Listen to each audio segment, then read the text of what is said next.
Well, what's going on, everybody? It is great to have you with us. The Vikings laid a stink bomb of a game on us today. What the heck was that? I understand that on any given Sunday, any team can beat another team in the NFL. But honestly, that was just a gutless, pathetic, off the charts, terrible performance by the Minnesota Vikings today. You are tuned into Rapping for Days, and we are simulcast on Purple and Go for Days and Purple Pocket Podcast. Rap is in the city of Minneapolis, as you all know, is in town for SKOL Fest. Great, by the way, great turnout for SKOL Fest. Want to thank everybody who showed up for that. We're going to make that an annual thing with how well that turned out. But being that this is his last night of vacation, he's like, you know what, Justin, you're going to have to hold the fort down. I said, I can do that. I sent him a link, or I will be shortly, actually. I'll do that right now, as a matter of fact. And he said, you know what, I might make it, I might not. And I said, you know what, if you don't make it, that's fine. That's fine. I can run this.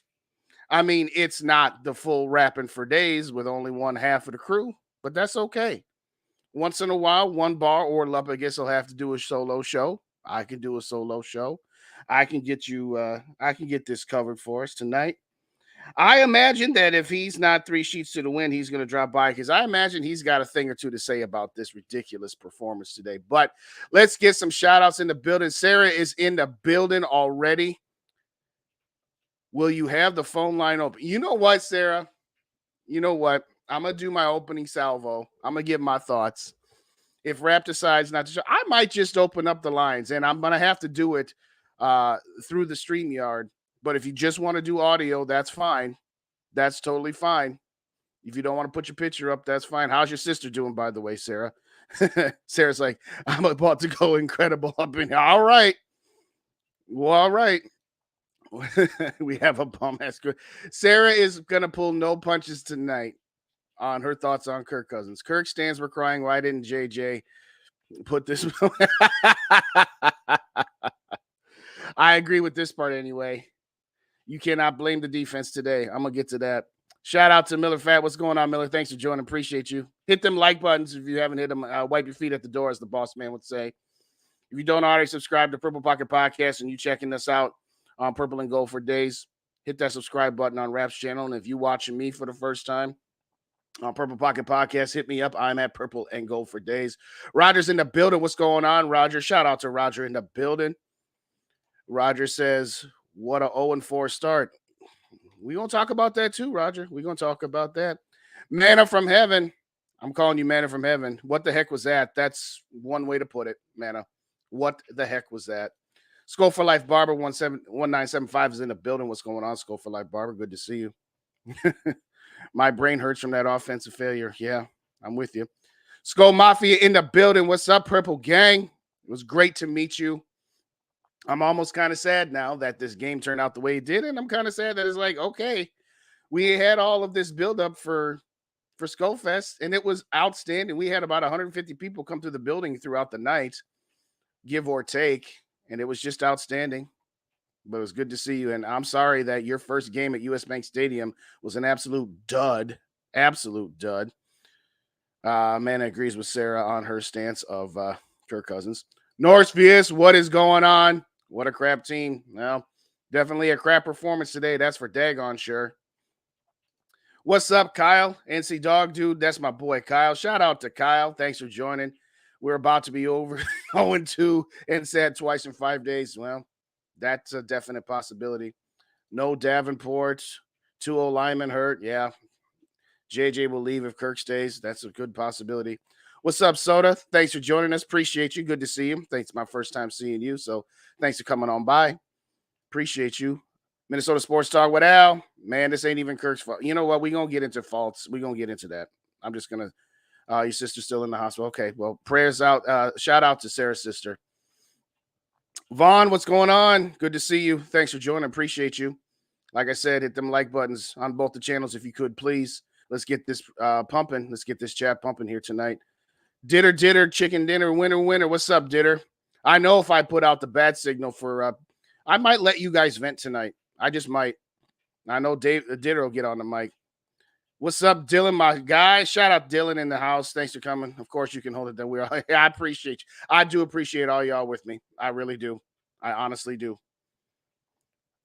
Grandpa Dave Luft from Vikings First and SKOL. Shout out to hey, I was on the post game show over on their channel. So after the show, if you don't already subscribe to Vikings First and SKOL, get on over there and subscribe to the YouTube page and subscribe on either iTunes or Spotify or wherever you get your podcasts, because we do podcasts over there. I contribute to that channel podcasting wise. Had a great show where we were just all like, this is just so frustrating. SKOL Mafia. I still had a blast. That's good though, Mafia. That's good. And again, we all had a blast yesterday, both at the mall as well as at SKOL Fest. It was good to meet a wonderful group of people. A lot of the Vikings World Order. Got to meet JJ as another one. All right. I didn't even get to my shout outs. But we ain't talking about no shout out. We'll put the shout outs on hold for a minute. All right, we'll put the shout outs on hold for a minute. What's up, Rap? How you doing? I'm good, man. Shout out to everybody, man. How many people we got in there? We got 30 people in the building before you. 30 people in the building, man. Shout out to y'all, man. Appreciate y'all, man. Y'all know I'm at the room right now. You know what I'm saying? Hold on, let me close this door real quick. So I'll give a shout out to Bite Size. I had his chat up there. Bite Size, I'm talking. We're gonna be talking for a minute or two. Thank you so much for joining us. Man, that ain't Bite Size, man. That's Johnny Football, man. I know who that is. My guy, man. My guy was swagging out. It was good to meet him as well. Johnny Football, man. My guy, man. You know, hey, listen, we had a good time. Can you hear me good? Yeah, you got a little bit of, the room echo, but that's gonna happen. So that's regardless. Was this your first game at US Bank Stadium? I know you've been to. Oh, I didn't think so. It was SKOL Mafia's first game. SKOL Mafia's, but shout out to Dave L in the building. Anyway, Rap, give us your thoughts. I'll let you start out this festivities. Man, hold up real quick. I gotta go get some before I give you my thoughts. Hold up. All right, I'll go back to shouting people out. Sarah, I got you. Don't you worry. I got you. This ain't gonna be like Zoe and SKOL State of Mind, where they are. Hey, I got you, Sarah. I got you.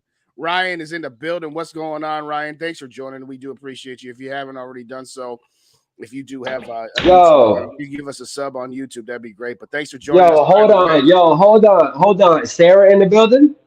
Oh, you know Sarah in the building. Sarah, I got an envelope of money for you. Like, where you at, Sarah? That's right. That is right. We got all Sarah? I got we got all them shirts sold, didn't we? Hey, look.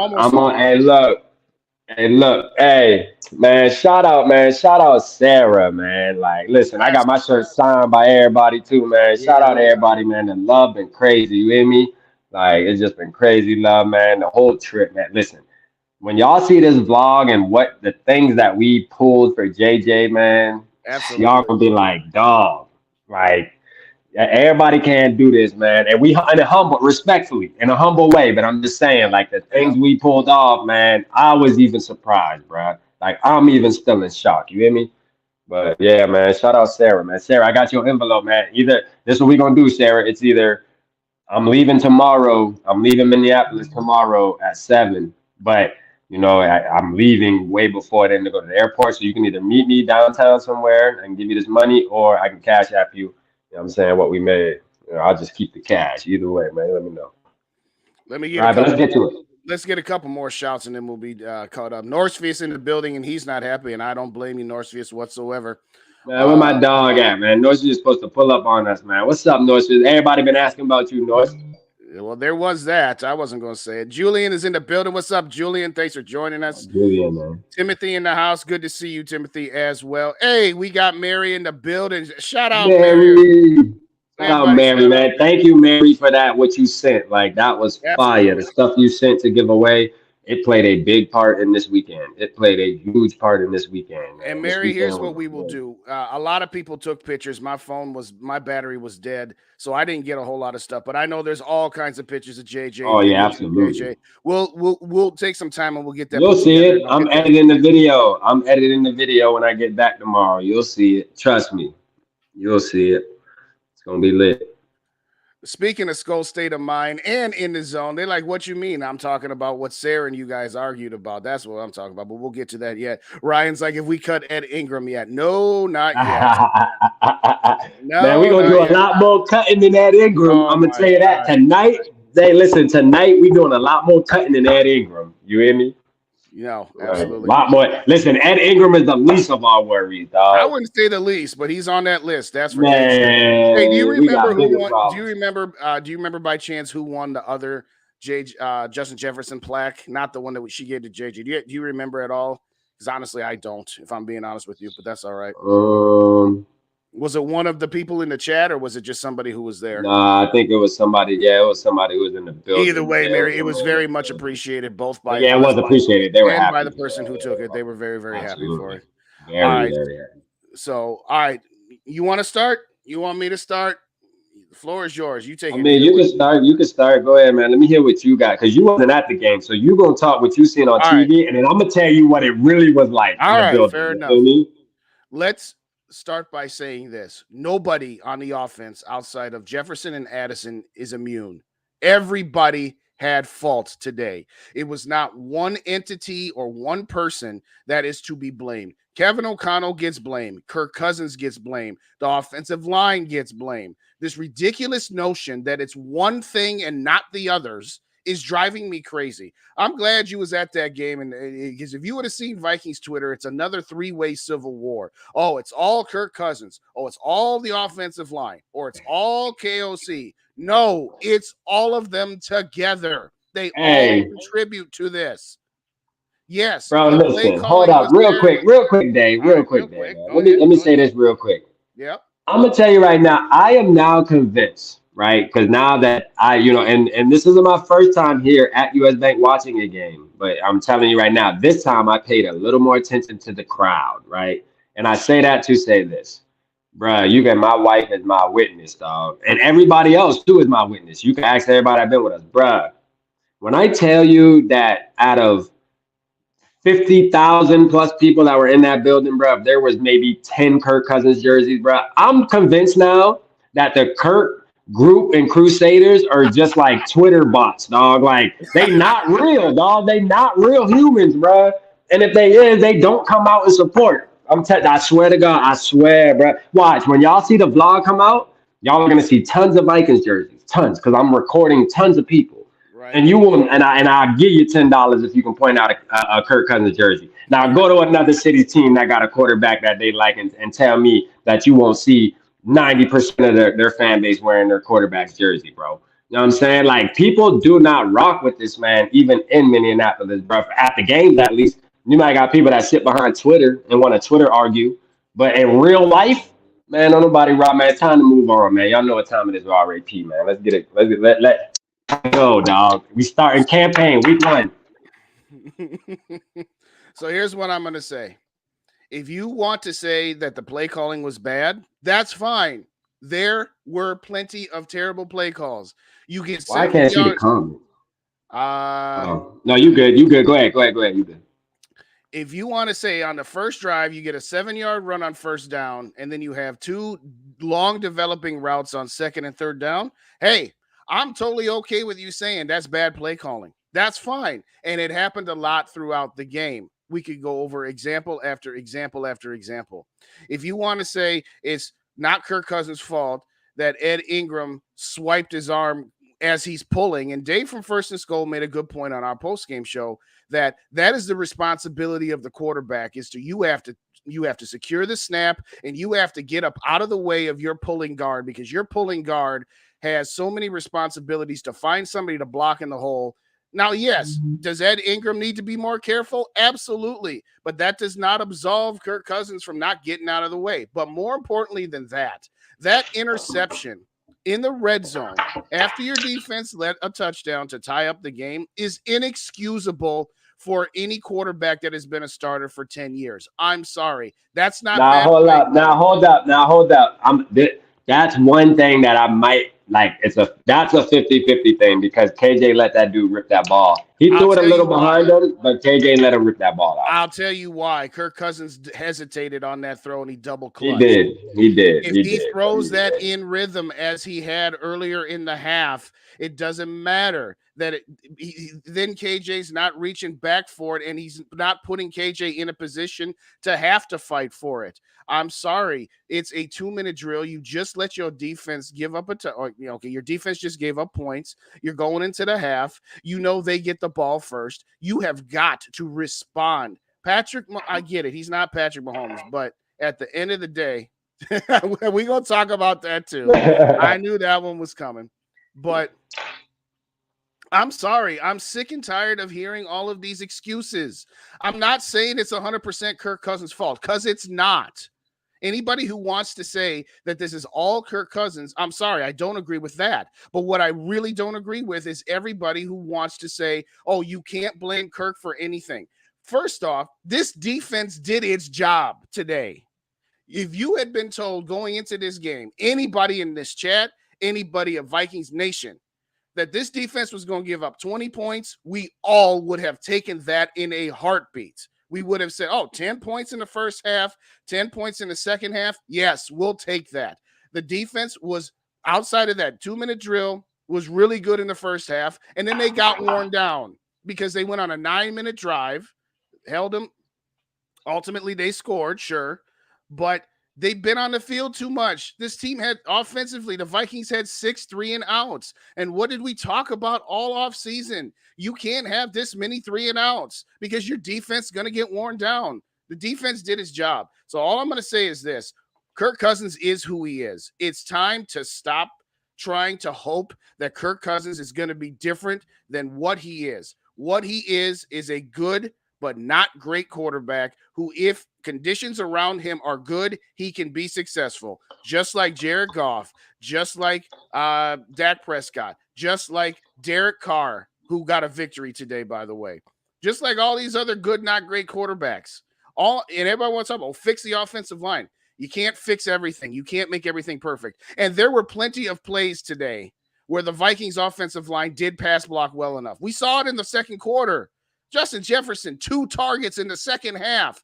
That's on KOC, and that's on Kirk Cousins because it got into his head. He was in his head again, where he was just so afraid that his offensive line was going to let him down that he didn't throw the ball to Justin Jefferson but 2 times and a half. That is inexcusable, and that cannot be all put on Kevin O'Connell. If you think Kevin O'Connell only called for 2 passes to Justin Jefferson in an entire half, I got a bridge to sell you. Because guess what? He called plays for Justin Jefferson, and Kirk didn't throw him the ball because he was scared. No. Because listen, I seen Kevin O'Connell on one of those because there was one that pissed me off a lot, and it was the most crucial play of the game. And it was the game, if y'all were watching, that Carlton Davis, it was a third, I think it was like 3rd and 9, and they threw an out route to Jordan Addison. And Carlton Davis, blocked it. He made a good play, made a good football play on it. But Justin Jefferson was streaking up the middle of the field on a post route with a guy 4 steps behind him, bruh. And Kirk Cousins checked it down and threw it to, man, listen. Like, Kirk Cousins was captain checked down today if he was ever captain checked. Man, this man was not even, listen. He gave that ball to Addison, which was great. You know what I mean? That was a great play call. Absolutely. A lot of the yards that y'all see, when y'all see him with this 300-yard passing game, best believe, dog, that Justin Jefferson got a bunch of yak today. Yes, a bunch of yak. You hear me? Like, he was making people miss and running for another 30 yards. Like, that's why it looks fluffed up. He was checking this shit down left and right. Man, listen. There was like 5 passes that were negative. You feel me? Like, we're throwing the ball for negative yards. And make that shit make sense. Make that shit make sense. On KOC. This tight end screen, man. This tight end screen stuff needs to stop. Let me get some shouts since we got some new people in the building. We ain't man. What up, Joker? Man, listen. KOC. Listen. KOC called a badass game today for sure. I'm telling you, he did. I give him, he did call a badass game. But I'm going to tell you right now, man, Kirk Cousins, bro, like, listen, and we gonna talk about this, and I'm not gonna beat him to death, all right, off after week one. I'm not, but you know what I'm saying. What I am gonna say is it's time. What I am gonna say is it's time to move the hell on, man. Like, shit, bro, we're gonna keep going through this bull, bro. We're gonna keep going through this. You feel me? Like, and at one point, and at the end of the game, I was like, you know what? Oh, okay, the Vikings down by, hey, last year. Last year kind of hung over into this year because it was kind of like, we down by a score. We got to get the ball as we gonna move it down there and win the game by 1 point or whatever the score was, 4 points. Now I'm like, we good, we in good hands. Kirk but bruh, man, the defense was tired, dog. But That's what I'm saying. one good takeaway, man. Pace is a dog, bruh. Yeah. Pace is a dog. That man there is a dog. He might actually be the best player on our defense, dog. I'm gonna keep it real with you. Like he might be the best player on our defense, dog. I'm talking about better than Daniil and all that. Like he Really? is a what, man? Listen, you had to be in the building. Y'all ain't see. Man, Pace was flying around on every. Go back and watch that. Go back and watch the game, and you'll see number 40 on damn near every single play, dog. That's within 10 yards of that line of scrimmage, dog. That dude has a non-stop motor, bro. Like this dude is not stop. I thought he almost killed Baker Mayfield on one hit. He was trying to rip his head off. Like he was trying to rip it out there on the sideline, bro. Oh man, I thought he was gonna call a flag. That's how that boy is violent, bro. I love Pace. I'm my boy.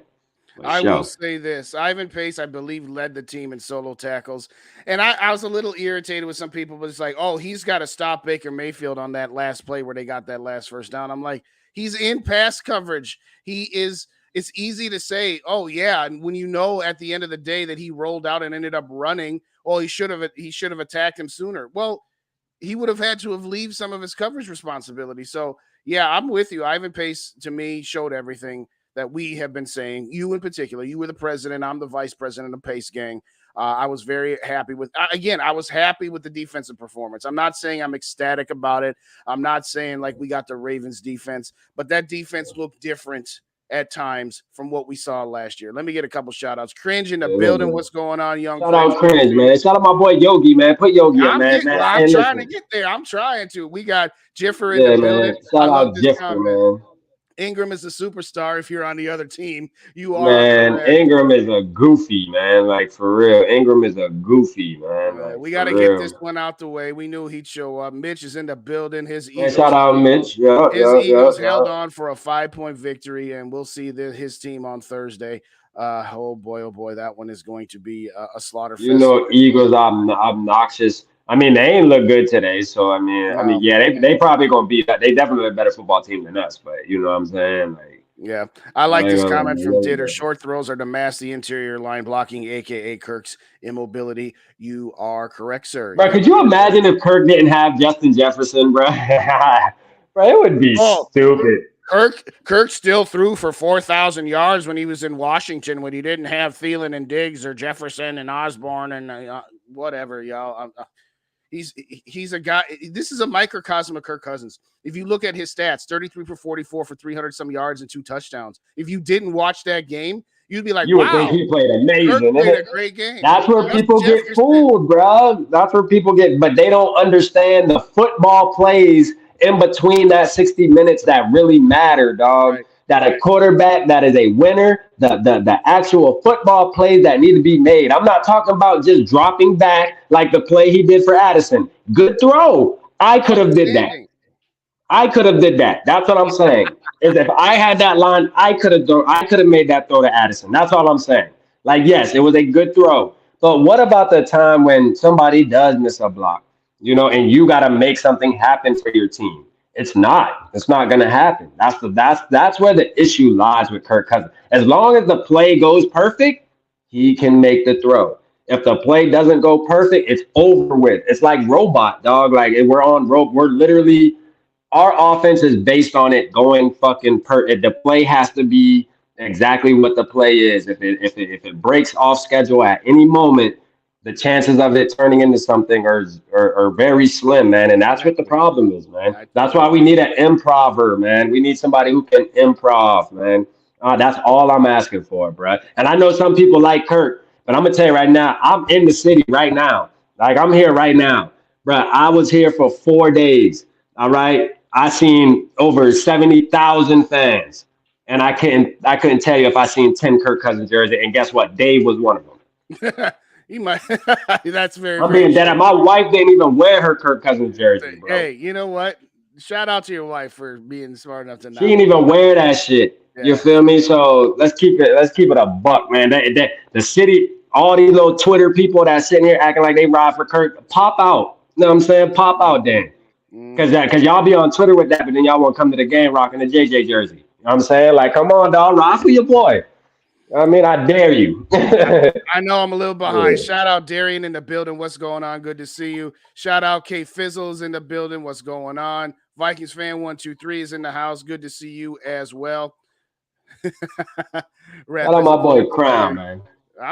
You know what? Why don't I stop and just keep going? A good comment from Mary. Adjustments, yes. KOC got out coached. They made adjustments in the second half. We did not.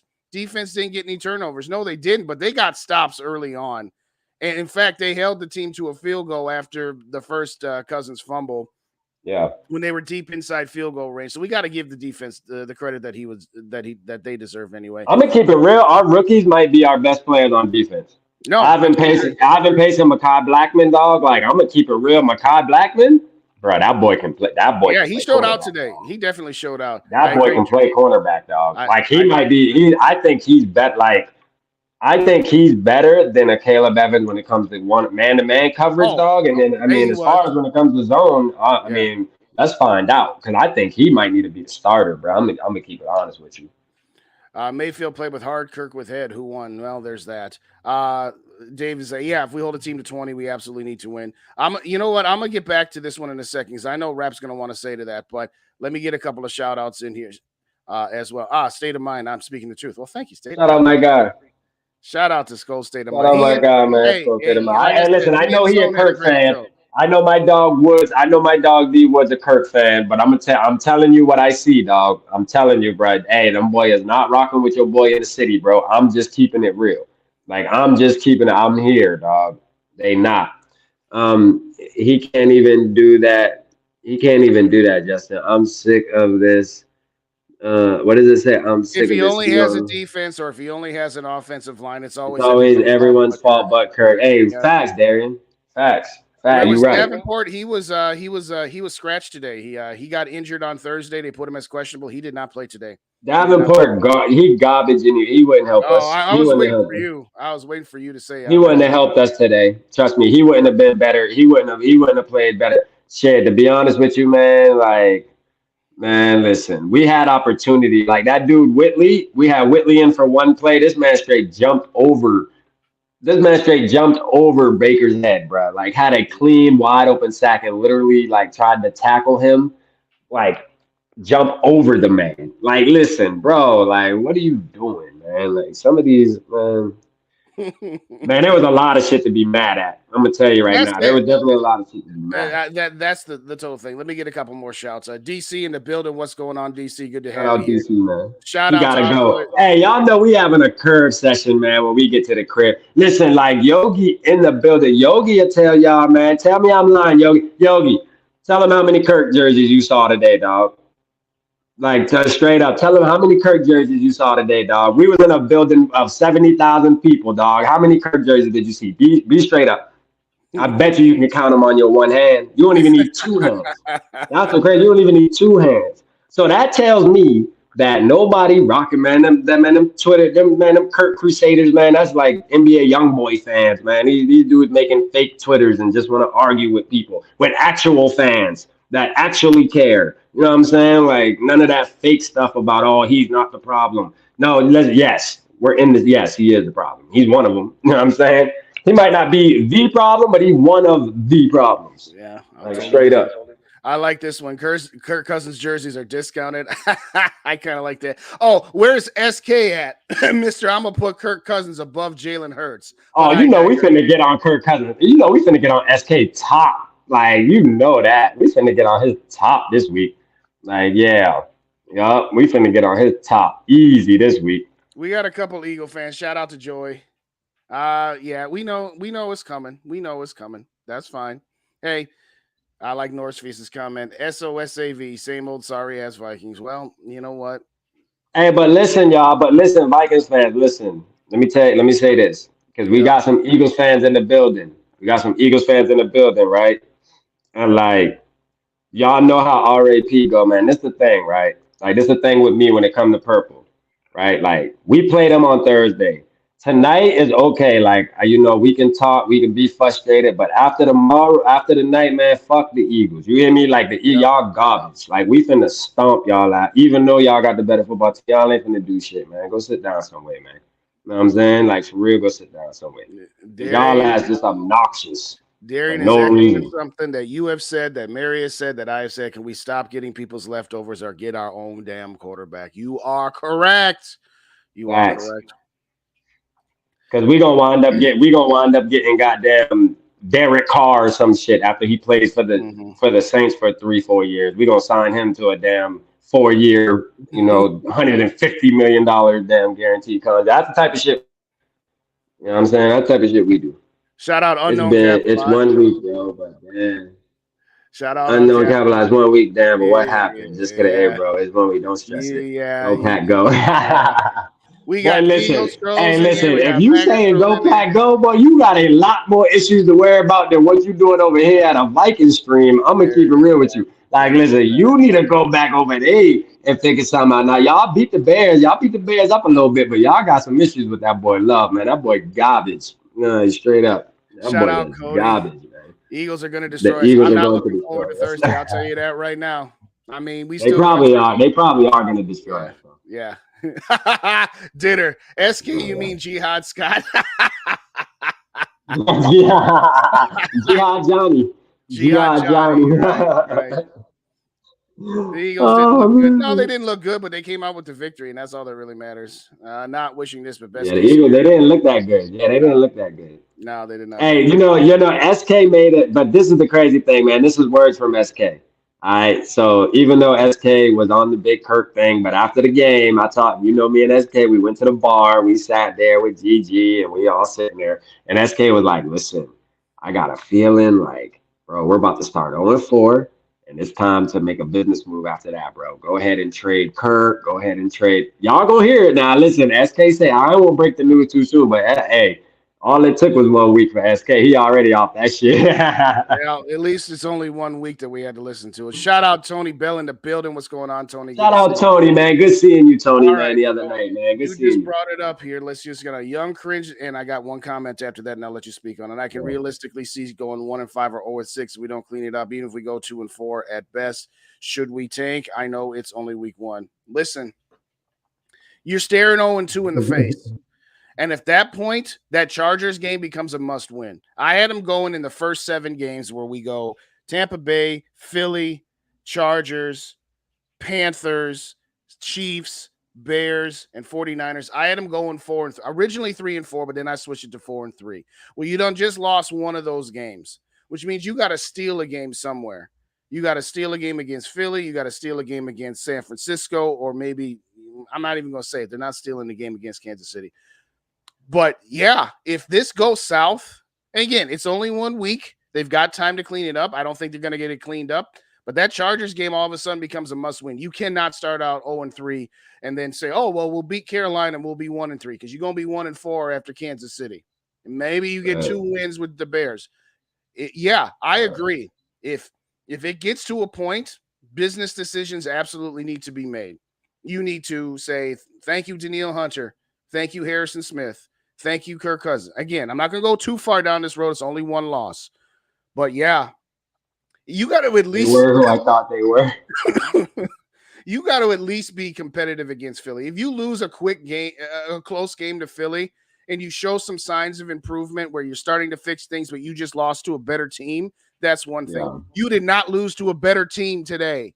You lost Yeah. to a team that was universally ranked in the bottom 5 of the NFL and all the power rankings. They just lost Tom Brady. They were an under 500 division winner last year at home in a game where you're honoring the Vikings emeritus in Bud Grant. So, yeah. Shout out, man. Hold on, real quick, man. Hold on, Yeah. real quick, Dave. Let me Yeah. give a shout out to Hold up, man. Where I see that shit at, man? Well, while you're looking, let me Yeah, my shout out bad, Greg. T-Bass. What's up, T-Bass? I lost my bet. I figured you were going to be shirtless when you called into one bar and Lupagus. Maybe you would have if they had won the game, but I lost that bet. But thanks for joining us here this evening. Good to see you as well. Shout out Eddie, man. Eddie Brewer. Hey, why not tank? You're not going to the playoffs. No way. That's for real. Hey, facts. A big fact. It's not in the Wilf's DNA. That's why. Shout out DC, man. I see you. Shout out Anthony in the building. What's going Oh on? yeah, SKOL for life. That's what I meant to say too. SKOL for life, Barber, man. SKOL for life, Barber. Appreciate you, bro. Listen, we were chilling with SKOL for life. Like, shout out SKOL for life, not Barber, but SKOL. Shout out to both of y'all fellas, but man, SKOL for life was mobbing with us the whole weekend, bro. The whole weekend, he was mobbing with us the whole weekend, man. Shout out to him. Let me get through the end of these comments, and then let's talk about the weekend and SKOL Fest a little bit. But I agree, Joker. If we start out 1-5, I'm gonna get off here, man, because I'm tired. So yeah, do that, and then we'll talk real quick. We can talk about that. I'm putting money. Yeah, you know what? Business decisions, moves already happening. Well, there is that. Tony, what's up? That Buck game was a must. Well, yes, it was, and I said it. I said it at the time. I said if you lose this game, you lose all margin of error for the rest of the year. There's Eddie. I'm sorry, Eddie. Shout out Eddie in the building. What's going on? No, Eddie. I said it after the season that I would have traded him right after the season ended, and just said, "Hey, let's just take a step back." But that's not what the Wilfs do. That is against the Wilfs DNA. So it will take something like a 0-4 start or a 1-5 start for them to actually consider those things. Every time y'all post on Twitter, put tank for Williams, man. Hashtag tank for Williams. So let me say this to Eddie and everybody else who said it. We started out 1-5 in 2000. Let's just get it over with. In 2020, we started off 1-5 going into our bye week, and all of us were saying, "Hey, trade off your assets, get some draft picks, and let's just pay off our debts." And let's just get it over with. See, if we would have did it when we wanted to do it, this year we would have already. It would have been over with. We would have already been in our building mode. We want to keep waiting and keep hoping that Kurt's gonna do something, and we keep dragging this on, man. Let's get it done, man. You know what I mean? How much longer y'all want to go through this? I told y'all want to keep going through this. Like, come on, man. Today showed us a lot. You know what? We saw all of them last year. We were just lucky enough to get wins. John Madden once had John Madden had lots of good lines, but he always said, winning is a great deodorant. If you win the game. Yeah, and another thing too. Yeah, another thing too, man. Another thing that's really crucial. And shout out to Alexander Madison's dad, man, and his family. They posted with us all weekend, man. They pulled up on us all weekend, man. You know what I'm saying? Kicked it with us. So this is nothing against him in a disrespectful way. But I'm gonna tell you, dog, like the run game definitely ain't gonna be the same. I'm gonna tell y'all that. And then listen, I tried to tell y'all that, and everybody want to trip. Well, Dalvin Cook is that. Dalvin Cook, listen, the run game is going to be ugly. So be ready, bro. It's going to be ugly. I promise you it's going to be ugly. Let's talk about that for a minute, then we'll talk about it. If Dalvin Cook was still on this team, he wouldn't have done any better with that. And it's not Alexander Madison. That's what I'm saying. It's not really just Alexander Madison. It's the O-line is horrible, dog. Like the O-line is garbage. Like straight up. Man, it says Sarah just needs to be the one running the Vikings organization. I wouldn't be against it. Shout out to AMAC though, man. That touchdown he had was fire though. See, like plays like that, like Dalvin would have got tapped, like he would have went down and like tripped up. Madison's really good at balance, bro. Like he's really good at putting his hand down and staying up. You know what I mean? Shout out to him for that, man. I mean, his people cool as a fan too, man. Shout out to him. He did so much for JJ too, man. They looked out for the boys, so nothing against them, man. All righty, so let's talk about this weekend a little bit because we could run this game into the ground. I think we've gotten all the pertinent points out here. Again, for me, if you're a Kirk stan, fine, we're happy for you. But Kirk stands are fake. I don't even think they exist for real. Kirk is not blameless in this loss. And for everybody that wants to say stop blaming Kirk, it's the O-line and it's the play calling. Yes, those contribute too. They all contribute. Is anybody in the chat saying that? I don't want to speak out of school. I don't want to put words in Zoe and SKOL State of Mind's mouth. But they did a post-game show, and SKOL was legitimately pointing out that the play calling was bad. Now, Sarah was just like, oh, no, it's all Kirk, is this, that. And I'm just like, hey, it's both, ladies and gentlemen. It's both. Now, at this point, it's kind of one of those deals where you've done this song and dance with Kirk for forever. So whether it's entirely his fault or not, the entire plan does not work. We've seen it enough. Real quick, shout out to Eric in the building. Eric from New Mexico and his wife, Lorenda. Good to see you, Eric, as well. Norsefius, I'm out on Kirk. Yeah. I said Kirk was trash. I already know you, Zoe. I already know Zoe. I know Zoe That's wasn't what we're going for saying, that. Tony. The offense as a whole, outside of Justin I Jefferson knew and Zoe Jordan wasn't Addison. going for that shit. All right, so let's talk about SKOL Fest. Let's talk about the weekend. So you got to go there a little bit sooner. I was only there yesterday, so I was there for SKOL Fest. We met at the mall for lunch, but you actually got to do a few festivities on Friday with JJ as well as the rest of the crew. Mm-hmm. Give the people that weren't at the festivities a bit of a breakdown as to how this weekend all went down. Yeah, man. So like JJ, like from the beginning, man, he got picked up in a limo. You feel me? From the airport, got took to his room. They had his room decked out for us, like where he had Vikings pillows, blankets, and this is all because of us, man. Like everybody in the chat, you know what I'm saying? Like for real, just like when I say us, I mean like our community, like our whole community we built. You feel me? And like. Man, Friday we took him to the news. Me and SK took him to the news. He had an interview live. You know, which y'all will see that. You know, y'all will see that in the blog. Well, he killed it, man. Like, listen, this kid is a natural, bruh. Like, this kid is like live now. Nothing where it's pre-recorded and they edit, chop it up if he skip and stutter and all. Like, it was. They told them it was. They said, hey, you sure you good? Because this is gonna be like, you know, the whole Minneapolis tapped in. You know, and once they did that, the momentum started picking up. So once we took him to that news conference, the momentum started just going crazy. Then we had the Vikings reached out and they're like, hey, we saw JJ on the news.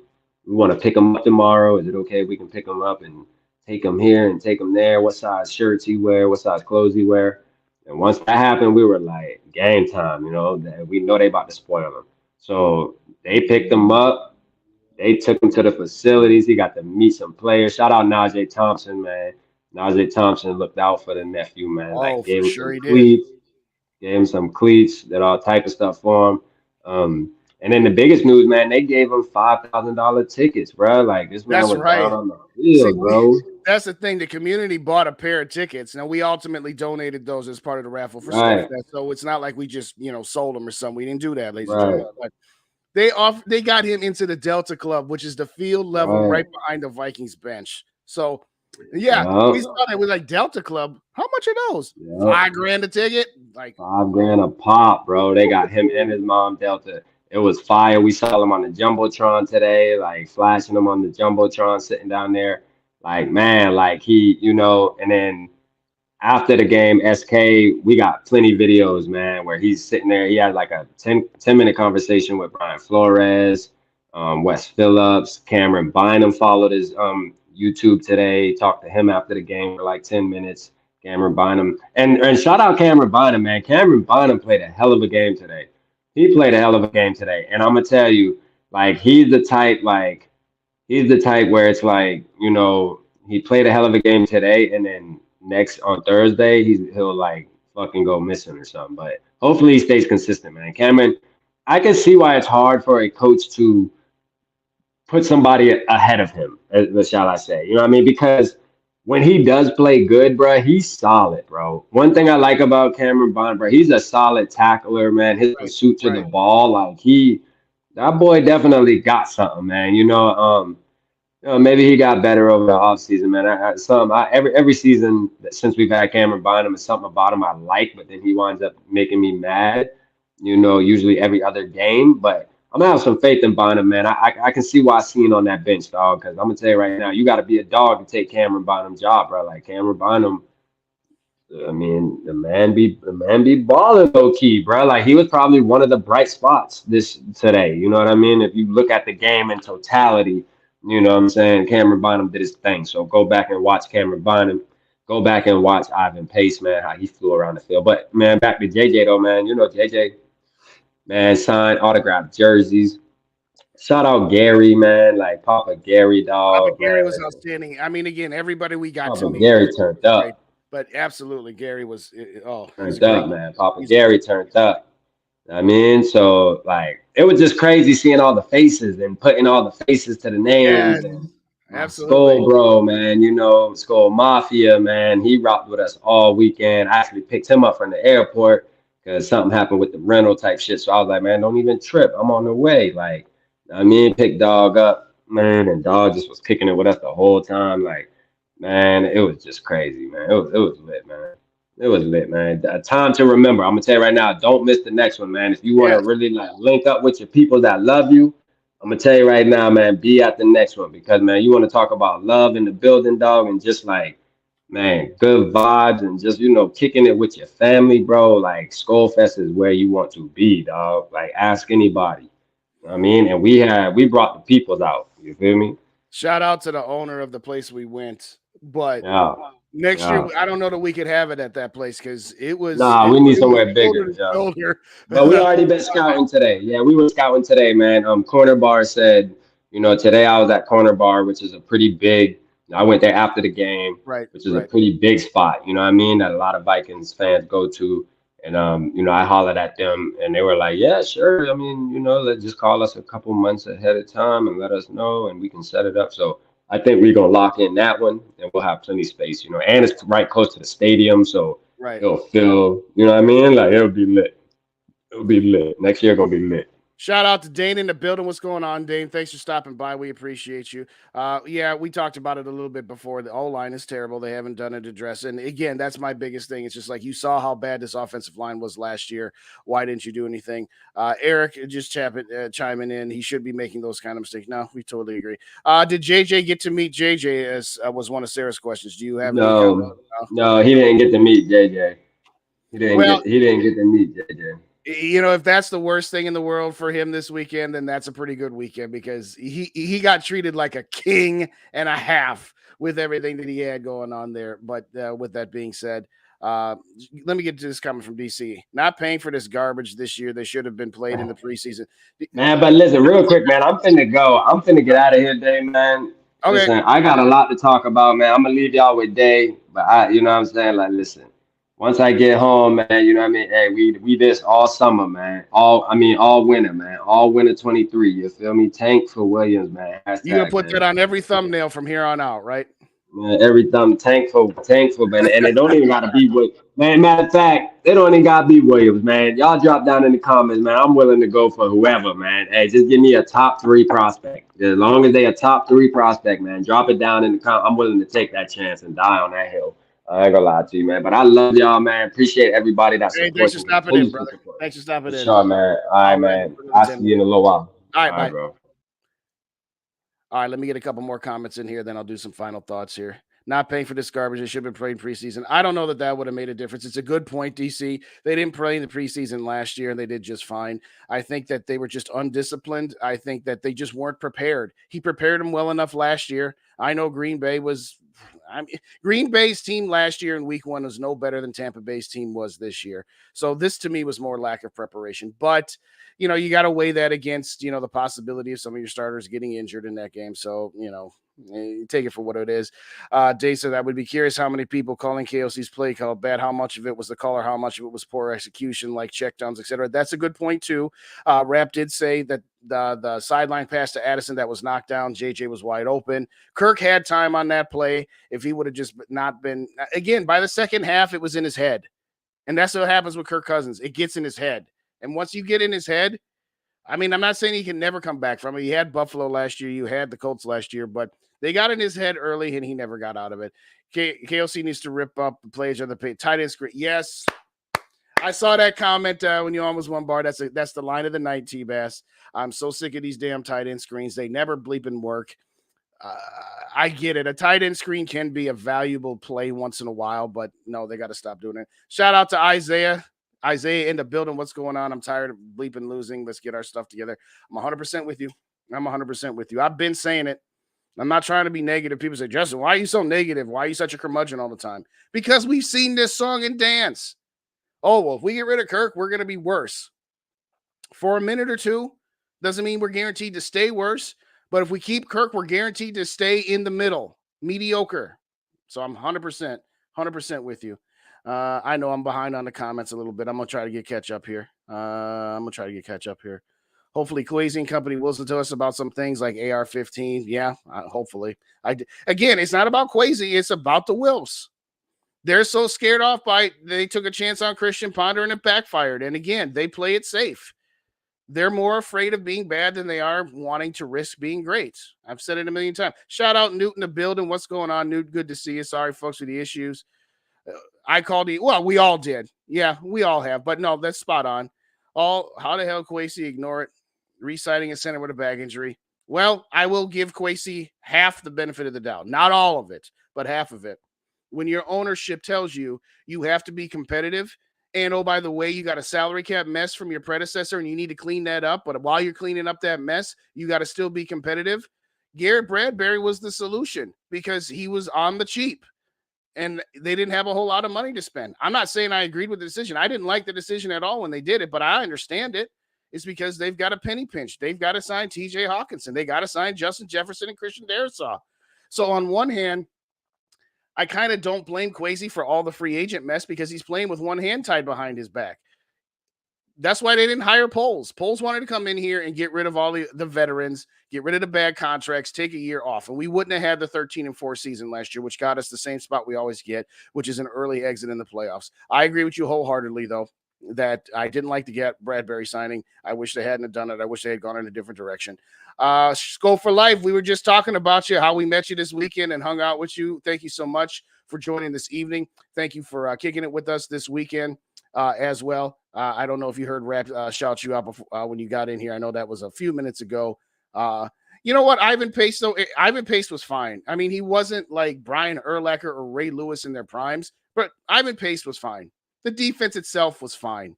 The defense did their job. I think Ivan Pace led the team in solo tackles, by the way.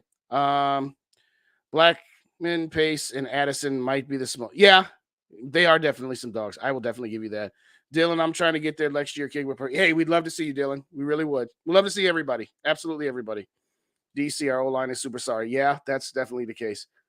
Next year, not missing it. You dang Skippy, Mary. If I got to come all the way to South Dakota and drive you myself, I will do it. Okay, don't hold me to that because that's a lot of miles. But whatever it takes to get you there, we got to get you there. What's up, grown man, beg your pardon. Offensive line definitely was trash. Absolutely. Pretty much everything on the offense was. The offensive line was trash. The quarterback was in his head. The play calling was garbage. Outside of Justin Jefferson and Jordan Addison, there wasn't a whole lot of positives to be taken away from the performance of the offense today. Yeah, the second quarter was pretty good. Got a lot of yak yards, but again, your defense only gives out 20 points at home. You got to win that game. You got to score more than 17 points. Here's the thing, and then I'm going to get to T-Bass. I'm going to take that down, but I'll get it back to you, T-Bass. If we're going to give Kirk Cousins the pass for that Giants loss in the playoffs, we want to overlook 4th and 8. Okay, fine. Well, the defense gave up 31 points. And at home against Daniel Jones, 31 points, that's unacceptable. We have to talk about the defense being bad before we're going to talk about 4th and 8. Fine, I'll accept that premise. Today was the inverse. Today, the defense did enough. Today, the defense did enough for you to get a victory, and you didn't take advantage of it. Flores zero cover scheme is going to get us destroyed by a good team. Yes, it will, T-Bass. I agree. And you know what? That's fine, so to speak. I'm not saying it's fine. But what I am saying, and once again, I got another spider on my wall as I'm doing a show. Yeah, got him this time. I would rather have the zero cover scheme getting us beat and burned than getting picked apart left and right. Because at some point, playing the scheme, while it will get you burned, theoretically will also get you stops on third down, will theoretically get you turnovers. And that's how you're just going to have to play with what talent you have on defense at the moment. So, yes, I've been saying it all summer. Be prepared for this defense at times to be massively better than what Ed Donishow's defense was, and be prepared for getting burned a few times. That's just going to happen. That's just what's going to happen. Anthony says, I don't know what the hell is up with our run game, but we need to figure it out quickly. Well, first of all, Alexander Mattison only had 11 carries. They went away from the run way too much. I understand he wants to be a passing team, but 73% passing to 36% running? Nah, that's out of balance. It's got to be like 60-40. It can't be 73-36. Alexander Mattison with 11 carries, what do you expect him to do with only just 11 carries?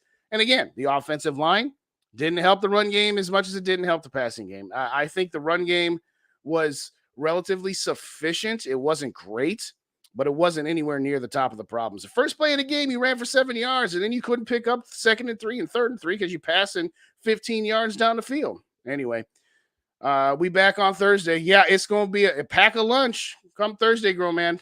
Pack of lunch. I mean, if you lose at home to Tampa Bay, how do you figure we're going to go on the road and beat Philly? I don't know. But, yeah, they're going to have to shore this up, and they're going to have to do it quick. Because after that, you got your mini bye into the Chargers, and they look pretty good. They had a brilliant game. That was a wonderful game to watch between the Chargers and the Dolphins today. But I agree. We'll be back Thursday, but they got to get their stuff together. Otherwise, we're going to be in deep trouble come Thursday against that team. The end game for SKOL Fest, the Armory. Yeah, well, yeah, Dinner. That if we ever got SKOL Fest to be that big where we had to get the Armory, that okay. I don't think we'll be needing the Armory in year 2, but I'd be happy to be wrong. I would happy to be wrong. JJ made amazing memories that he will never forget. Absolutely, SKOL for life. Absolutely. Sarah says, I want Sanders. Yeah, I will take that. I will take that. What's up, Joey? Shout out Joey Hawking in the building. Hey, dude, sorry, I'm still speechless at how unprepared this team was. I totally agree. I totally agree. We are still one-dimensional. We can't just be passing the ball every play. No, yeah, I totally agree. That's on Kevin O'Connell. And maybe some of that's on Kirk Cousins for checking out a place. I don't know either. All right, shout out to Steve. Good night, Steve. Good to have you here. Thanks again. You might already be gone, but thanks for coming. We appreciate it. Jim NFL 7, shout out to him. He's in the building tonight. Jefferson grade A, Cousins equals D. Yeah, D might even be a little higher of a grade than he deserves. And of course, the stands will say, well, hey, 33 for 44 for 300 some odd yards. Okay, that's great. I disagree. I think the defense was a B+. I'm not going to say it was an A. I'm going to say the defense was a B+. The defense is what it is. All the talent's on the offense. This is an offense first team. Giving up 20 points at home, that's a passing grade for me. KOC from video game era. Yeah, well, there is that. There is that. Tough day at the office. You ain't lying. KOC need to take away passes to hit. Yes. Here's the other thing. That's a great point, so I had it on my notes. Stop having CJ Ham on the field for that many plays. Because he's Kirk Cousins' nookie blanket. Oh, things ain't going what I want. I'm about to get hit, even though there's nobody around me. Throw the ball to CJ Ham. Don't tempt Kirk Cousins with CJ Ham anymore, KOC. I'm not saying never have Ham on the field. I'm not saying never throw him the ball. But you have him on the field way to hell too much. Because guess what? If after a second and a half, if he doesn't like what he sees, he's going to CJ Ham. He was captain checkdown today. He was outside of the second quarter. Second quarter, those 2 drives? Yeah. Okay, where was that the rest of the game? But yeah, stop putting CJ Ham on the field. It's kind of like that 4th and 8 against the Giants. Why is TJ Hawkinson even on the field running a 3-yard route? I know he is responsible for getting a chip block and he couldn't get into his route. Don't give Kirk Cousins the options to do that because he's going to take them 80% of the time or more. I digress. Find a way to beat the Eagles. Patriots almost did. That would be, that would be something. That if after 2 weeks the Vikings were 1-1 and they lost to Tampa and beat Philly, that would be so. And you know what we'd be doing? We'd be on the opposite side. Here we come, baby, Super Bowl homeboys, Randy Moss would say. Yeah, play calling is rather predictable. I don't disagree with you at that. Worse than mediocre, Mary? Yeah, well, you might be right. I'm trying not to be too negative because I'm negative all the time. Why do we have? I don't think they do design plays for him. I think if it's an option for Kirk, he's going to take it more often than not.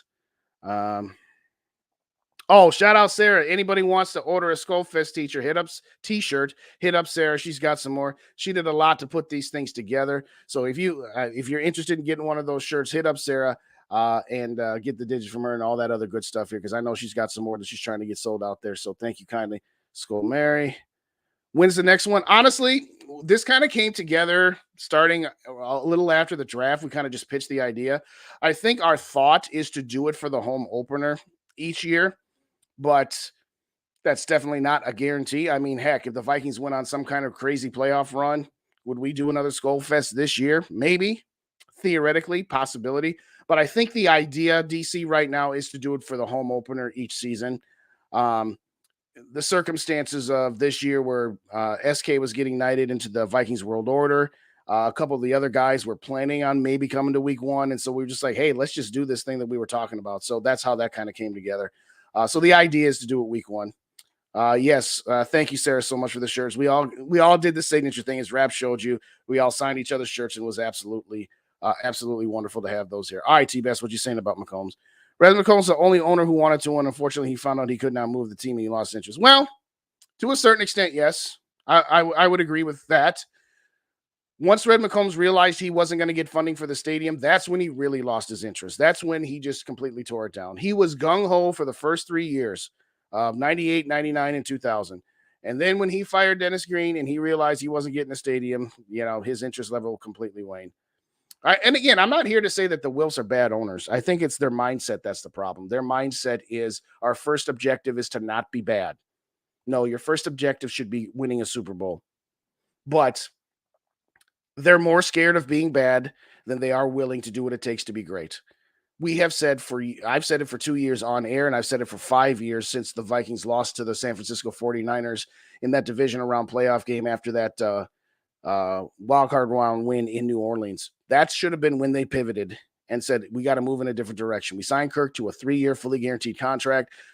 After 2 years, it was obvious to everybody the divisional round of the playoffs was probably his ceiling, and you should have moved off of him there. But we've been spinning our wheels. And yes, last year was great for the regular season, but what did it get us in our quest to win a Super Bowl before we die?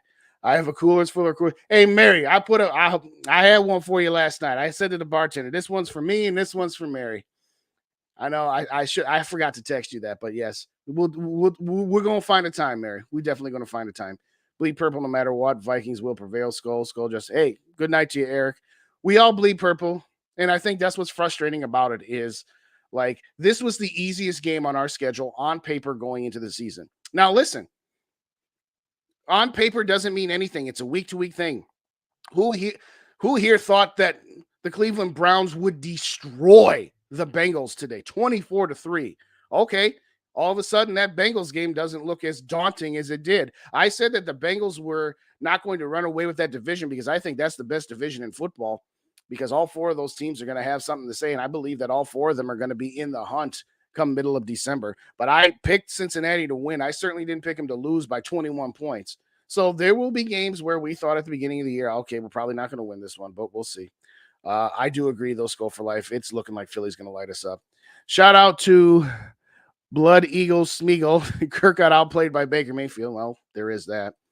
Isaiah, offensive line. Offensive line, what offensive line? It's been like that for years. Yeah, it has. But you know what? Here's something I said on the postgame show I did over on Vikings First and SKOL. Consider this. And this isn't hate. This is just reality. You know how Tom Brady and Peyton Manning always said, well, you don't need perfect offensive lines in front of them because they get rid of the ball so quick that they make their offensive line look better than they really are. And then if you put somebody else behind the same offensive lines, they wouldn't do as well. Okay. Kirk is the inverse of that. He makes his offensive lines look worse than they actually are. If you put a Jalen Hurts, a Patrick Mahomes, and again, I realize that those are 2 elite quarterbacks, or a Lamar Jackson. I'm not saying the offensive line would be world beaters, but they look better than what they do when you have Kirk Cousins behind them. I'm just saying. Some quarterbacks elevate their offensive line, and some quarterbacks de-elevate their offensive lines, just like quarterbacks and wide receivers. So all I'm going to say about, well, the Vikings have never put a good offensive line in front of Kirk. That's true. Neither did the Washington team when he was there. So we got 2 organizations and 3 or 4 general managers that somehow can't put a good offensive line in front of Kirk. What's the common denominator? You got a statue of a quarterback back there that doesn't have very good pocket awareness. So yes, the offensive line is not very good because guess what? The running game was putrid today. I'm not here to say that this offensive line is full of 5 Hall of Famers. It's not. But the quarterback contributes to how that offensive line is. Still have a lot of work to do. And again, yeah, totally with you, Mary. It's only one game. The season's not over. You know, my daughter was just like, oh, the game's over. She's like, well, there's still 2 minutes left. I'm like, no, they got the ball. We don't have any timeouts. They're just going to run out the clock. So what does this mean? What does this mean? I'm like, well, they lost the first of 17 games. And it was a game that they were supposed to win. Doesn't mean the season's over. But they didn't look good doing it. And all the magic that they had last year, well, it wasn't here this week. Shout out Bob in the building. What's up, Bob? How you doing? KOC needs to get in some faces. This will get serious. Yeah. KOC needs to take a little bit of the Brian Flores page and be like, hey, we got to figure this out. Now, some of that, like I said earlier, I don't know if you heard me, Bob. Some of that's on him too. Okay. Some of it is on his play calling. It does not make sense how after you get a 7-yard run on first down, that on your second down and third down, you're running 12, 15-yard routes. Just get a first down and move on. But I digress. I agree with you. Definitely 0-2. You lose Thursday. That game against the Chargers is a must win because you've already lost a little bit of your margin for error by losing to Tampa Bay. Ed Ingram is a problem. Yes, he's one of many problems, Amir. Shout out Amir in the building. What's going on, Amir? Thanks for stopping by. It's been a minute since I've said this, so if you didn't hit those like buttons on the way in, no matter which channel you're watching it on Purple and Gold for days, or whether you're watching it on Purple Pocket Podcast, hit those like buttons. And after the show is over, if you could go to whichever channel you weren't watching it on and hit the like buttons over there, that would be great. And if you don't subscribe to Purple Pocket Podcast and you're tuning in on Purple and Gold for days, give my boy Rap a sub. And if you're on Purple Pocket Podcast and you don't subscribe to me, give your boy a sub, please. I'll be on tomorrow night at 8 p.m., going through a little bit more of this again and looking ahead to the Philly game a little bit more. Soldier Soup in the building. What's going on, Soldier Scoop? Yeah, well, I'm late, but I'm here. Hey, you got here, Soldier Soup. That's all that matters. That is all that matters. Thanks for joining us. Good to see you tonight here as well. Yeah, I appreciate you changing your name back. Soldier Soup. That one was a little bit better, if I'm being honest with you. But it was good to meet you this weekend as well. Yeah, turnovers. Absolutely. Absolutely. So if the defense end up being just as bad as Flores, get blamed like Ed. It wasn't about the players last year. Second good quote of the night from T-Bass. I said it all last year. In fact, I did some videos where I actually defended Ed Donashell, where I said, you know what? His scheme is what it is, but they've been clutch at times. And I said, maybe Ed Donashell is doing what he has because he knows the players that he has, that's the best he can come up with. Now, I said at the end of the day that was still an unsustainable business model, and you weren't going to go anywhere in the playoffs with it. But I'm with you. It's real easy to kick rocks and kick dirt over a guy's grave when he's gone vis-a-vis Ed Donashell. But I've been saying it. It's the talent too. It's not just the coaching. It's not just the scheme. It's not just the players. It is a combination thereof. But yes, again, I like what I saw from the defense today, so to speak. It's about what I expected. Okay, the reasonable expectations are that this defense is not going to hold teams to 14 points or less. But holding a team, even though they are a mediocre offense, they still have some decent talent. Holding that team to 20 points is a win for the defense as far as I am concerned. We're going to go crazy if we beat the Eagles. Well, yeah, everything we said tonight will be on the opposite side. Like I said, all right, we got it all figured out. We beat the Eagles on the road. Let's go. Let's go. All right, I'm going to say, pray their Bible truth. I don't even know how you're supposed to say that, but Bible truth. Shout out to Bible truth. Break Brandell needs to replace him. Somebody needs to replace his ass. But shout out to Bible truth. Thanks for coming on. Appreciate you. I'm done with I'm done with Kirk Cousins from the standpoint of, hey, I know what I got in him, and I know I'm only going to go so far. I am absolutely at the point where there's part of me that says Ed Ingram was put in too quickly. He should have been drafted and not started right away and given time to develop. But the Vikings had no better options, being that, we just need him to be better than Drew Samia and Dakota Dozier and Oli Udoh. Yeah, the kid wasn't ready. And he still isn't. I think that if you had a legitimate replacement for Ed Ingram and you just put him on the bench and let him marinate for a year, then he could be a serviceable guard. But he's not right now. He should not be starting in the NFL right now. He should be stashed away and be developed for another year. But at the end of the day, I don't know why the Vikings didn't sign Dalton Reisner. I don't know what his scoop is. I don't know if he's got some injury that has been undisclosed or if he wants too much money. And if the Vikings sign him tomorrow, but for the fact that now his salary isn't guaranteed, that is malpractice. It is malpractice that if you had a better option available in the pass blocking area than Ed Ingram or Ezra Cleveland for that matter, and you just wanted a penny pinch, there are times to penny pinch and be smart with your salary cap. This wasn't one of them, but we'll see. I mean, I don't know that Blake Brendel would be any worse, but I don't know that he'd be any better. Soldier Soup, yes, it was so much fun, Soldier Soup. It was an absolute blast. We're going to try to do this every year. We're going to try to make it an annual thing. Shout out web dev bro. Web developer bro. I get it now. That used to be the Lions mindset. Now look at them. Yeah, well, there is that. And again, I'm not going to overread too much into 1 week of the Lions either. Let's just be clear. Okay, they caught Kansas City at the perfect time. Not who you play when you play them. They didn't have Kelsey, didn't have Jones, and had Butterfingers for a wide receiver. They still should have won that game, but I digress. But you know what? Let the Lions have their week. They're tied with the Packers. Congratulations, Packers. You beat a terrible Bears team.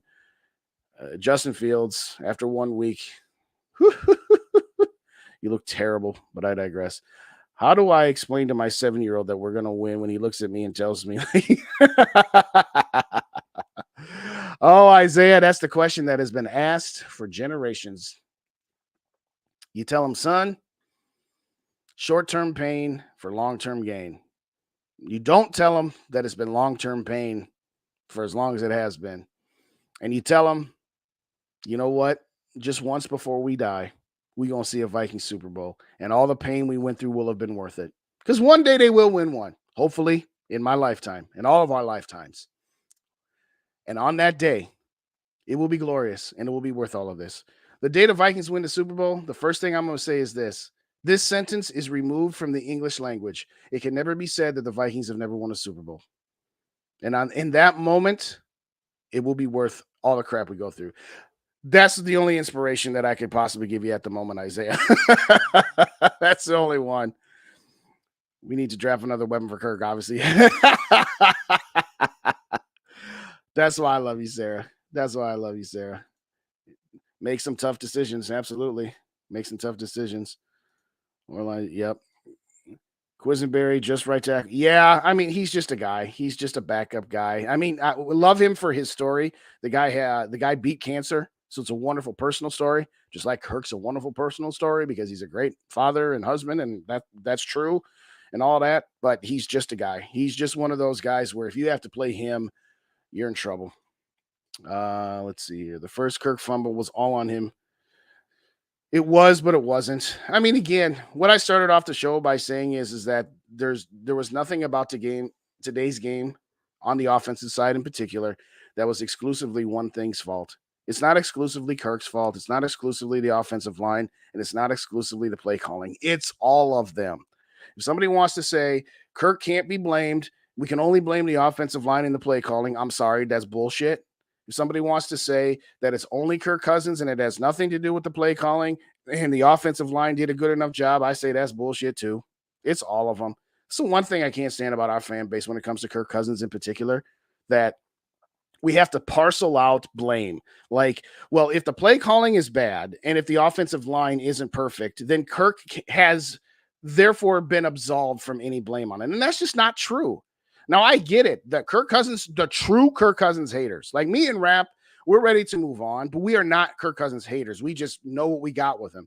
The true Kirk Cousins haters would say that the play calling was just fine and that the offensive line did its job and that it's 100% Kirk's fault. And that's just not true either. So I'm not here to listen to either side say it's 100% one or the other. It's all of them. And when you put them all together, you get 17 points at home on the day you're honoring Bud Grant. What's up, Z31? Good to see you. Gaskin should have been out there, I reckon. I don't know that Gaskin would have made any difference. I think he'll be available on Thursday. I think they probably said, you know what, we need to do some dipsy doodle monkeying around by cutting him and then putting him on the practice squad so we don't have to guarantee his salary. And maybe he just wasn't, fully adept to the playbook. I don't know that Gaskin would have made that much of a difference, but I do believe we're going to see him on Thursday. I really do. Heck, put Case Keenum behind the same quality offensive line and with the ability to move. Well, there's that, Dave. There is that. There is that. Shout out, Manhole. What's going on? Appreciate you stopping in. If you have a YouTube profile, if you could subscribe to Purple Pocket Podcast and me, Purple and Gold for Days, we'd love to have you there. But thank you so much for joining us this evening and for leaving your comments in there. Bradbury was a problem too. Yeah, again, I don't know why they re-signed him. I really don't. I said it at the time. I didn't like the re-signing. I understood that, okay, yeah, you got Garrett Bradbury at a pretty massive discount, and with all the salary cap issues that you have, that it was kind of one of those deals where, yeah, I guess that was the best possible option when you look at all the options. But no, I walked away for 5 years. Here to support. Appreciate you. Shout out Frozen North. What's going on? Thanks for joining us. Appreciate you. Let me know what you're thinking of that game. I mean, I guess I can know. Thursday's going to be trial by fire in all three phases. Yeah, Thursday's got disaster written all over it. Shout out, Gil. I'm done with Kwesi. I said it earlier, Gil. I don't know if you heard this part. I'm not here to say that Kwesi walks on water, and I'm not here to give Kwesi a pass. Kwesi has his faults. But what I will say is if your bosses tell you, here's your job requirements and here's how you're going to do your job, and he does what his bosses tell him to do, is it really his fault? And here's what I mean by that. Kwesi came into this team and it was in salary cap hell. Still is in salary cap hell. So Kwesi's just like, all right, well, let me clean up the salary cap mess. I guess we'll have to take a couple steps back. We'll have to trade some players. And then the bosses say, no. We don't do that. We don't take step backs around here. We don't trade players on the last year of their contract and get draft capital in return, because then we're not competitive. We stay competitive at all times. So if your boss is saying to you, your predecessor left you a salary cap mess that you need to clean up, but you need to do it while still being competitive, well, what's the guy supposed to do? Now, again, drafting, that's a different story. But as far as free agent moves, he's done the best he can with the resources he's had and with what he was told his objectives had to be. Otherwise, he wasn't going to get the job. Eagles game is a test. Not looking for a win, but they need to show that they can actually play. Yeah, I said that earlier before you got here. I said, you know what? I'm not expecting a win from the Eagles game. You know, if you lost a 3-point game to the Eagles and you look better and you look like you fixed most of the things that went wrong today, and you just lose to a better team, I can live with that. But you didn't lose to a better team today. You lost to the Tampa Bay Buccaneers. We'll be wild card at best, starting to look that way. Dr. Proto, maybe that we game planned heavily that Philly game and overlooked it. But no, I don't think they overlooked the Bucs. I don't. They just were not prepared. They just weren't prepared at all. Because how do you have that second quarter? And then the rest, I mean, again, I know turnovers, and those are random, and those are self-inflicted wounds. Those turnovers, that wasn't anything. I mean, the interception was kind of a good play by the defense. I'll give him that one. But again, Kirk Cousins was late on that throw. That's why the defender was in position to be able to make a play like that. But those fumbles, okay, the first one was on a safety blitz. Kirk's got to be a little bit better and aware of, certain things. But realistically, to me, I don't know, Doctor. Maybe you might be right. Everything about it was just trash today. Kwesi sucks. Yeah, again, I'm not ready to throw Kwesi out yet, because again, my belief is that he's not being allowed to do his job the way he wants to. He's doing his job the way his bosses tell him to do it. I mean, I don't know what kind of profession all y'all are in, but if your boss says to you, this is how you're going to do your job, you kind of go with the flow, don't you? Anyway, Toy Box in the building. What's going on, Toy Box? Good to see you. The Vikings have no quality wide receivers behind Jefferson and Addison. I don't know that that's really the issue. I mean, again, you have a quarterback that's a statue that doesn't have pocket presence. You've got an offensive line that's mediocre at best. When you put those two things together, you could have Justin Jefferson, Randy Moss in his prime, Chris Carter in his prime, Jordan Addison, Jerry Rice. Would it really matter all that much if you've got a quarterback in the offense? This quarterback and this offensive line don't go well together, to say the least. We talked about Zimmer and Cousins don't go well together. This offensive line and this quarterback and this play calling, they all don't mix, and they got to figure it out. If it wasn't straightened out now, well, yeah. Third at best, you are correct. Thanks, Justin, for helping me with the get. Absolutely, Mary. And again, everybody was so appreciative, and a couple people did. People did ask me, and that's funny. I'll tell the story again. I said it on the pregame show. I accidentally, when I saw Sarah, I called her Mary, because Gigi and a couple other people and a couple of, I think it was SKOL Mafia and a couple other people say, hey, what's going on with Mary? Have you heard? And I'm just like, all I've heard is that she's back at home, but she's got the COVID now, so she's still resting up and still got some things to figure out. I don't know any more details than that. And right at that moment, as I was telling them that, Sarah walks in, and I had already heard that Sarah was only going to be there for a minute because she had to take her sister to the hospital. So right as Sarah's walking in, I'm like, hi, Mary. I mean, Sarah, because I was talking about you right as she walked in. But people were asking about you, Mary, and so the love is still flowing to you. The love is still flowing to you. he said, yeah, no, I know we all are. We all are. Packers fans will never be able to use that card again. No, absolutely not. I heard Ed Ingram smacked the ball. Yeah, he did. So what happened is Kirk took the snap, and Ed Ingram was pulling, and the timing was not right, and maybe that timing was thrown off by the backup center being in the game, snapping the ball to Kirk Cousins. I don't know. All I know is the play blew up. The Bucs wanted him on. Well, yeah.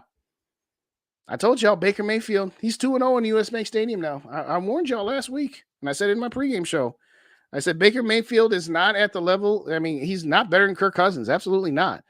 Kirk Cousins is better. Jared Goff better. Dak Prescott better. Derek Carr better, but Baker Mayfield, you give him time. He's capable of having a couple good games a season. I'd love to have Baker Mayfield, as my backup quarterback. I'd rather have him over Nick Mullins, that's for sure. But, Tampa's defense played well, but they didn't play that great. We kind of shot ourselves in the foot. If I could fix one thing right now, would be the interior offensive line. Yeah, the problem is they've been trying to fix it for 5 years, and Washington was trying to fix it before that. If I die before we win, I'll celebrate as it goes. Yes, absolutely. Plenty of blame to go around. That's what I'm saying. And at least I'll drink for free. That's all your questions together.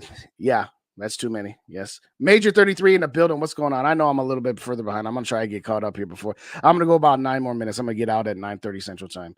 It's one man's fault, Quasi. This fool makes everything difficult. The most glaring weakness, interior offensive line, you do nothing. Every extension but the one you made to trash. Again, I'm not here to say that Quasi walks on water. I think his drafting has been terrible. I know we got to give a little bit more time, but his trade down, I will never forgive him for. I have said from day one that trade down from 12 to 32 with the Lions, he got ripped off. He didn't get enough in return. All I'm going to say in the free agent, but here's the question I will throw at you, Major. Who could he have signed to fix this interior offensive line besides the aforementioned Dalton Reisner? And we don't even know what the deal is. Maybe he's just not all that good anymore. I don't know. All I'm going to say is that, yes, they brought in Reisner and they didn't sign him. I'd love to know why. I'd love to be a fly on the wall or a spider under the table or whatever cliche you want to use.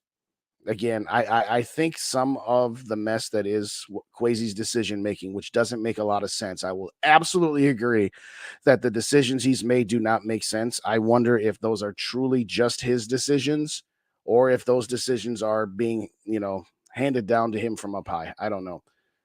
Was CJ Ham out there too much? Yes, I said it earlier before you got here, but I said stop putting CJ Ham on the field for more than about 6 plays. And 4 of those 6 plays better be first and goal from the one where he's blocking somebody. Don't put CJ Ham on the field and give Kirk the temptation to just check it down to him. Kevin O'Connell needs to understand a couple things about Kirk. And he did, to a certain extent, do a very good job of that last year. He's done a better job of putting Kirk Cousins in position to succeed. But he hasn't learned yet that Kirk will revert to his natural tendencies when the pressure and the game is on the line.